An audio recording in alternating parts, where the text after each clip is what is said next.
এ বুড়া, আমাকে এরকম এর জোড়া বানিয়ে দিতে পারবি? হ্যাঁ পারবো। তাহলে তোকে লাখ টাকা দিব। পুরো সেম টু সেম এর জোড়া হইতে হবে, যাতে দেখা মাত্রই আমার বাড়ি এলেই পছন্দ করে ফেলে। কিন্তু যত টাকা লাগবে চিন্তা করবি না, আমি তো কোটি টাকা বললে দিব। থাক, আমি গেলাম।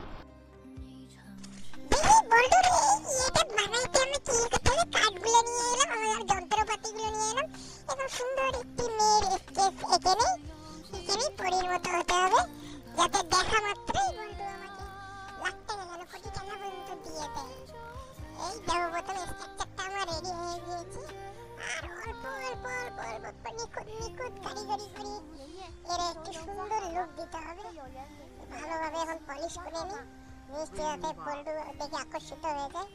Wow, just like wow. হে বুড়া, কি রে আমার জোড়া বানাইছিস? এ দেখ, হ্যাঁ, খুব তো খুব ভালো কাজ করিস রে। থাক রে, আমি চললাম। সবাই লাইক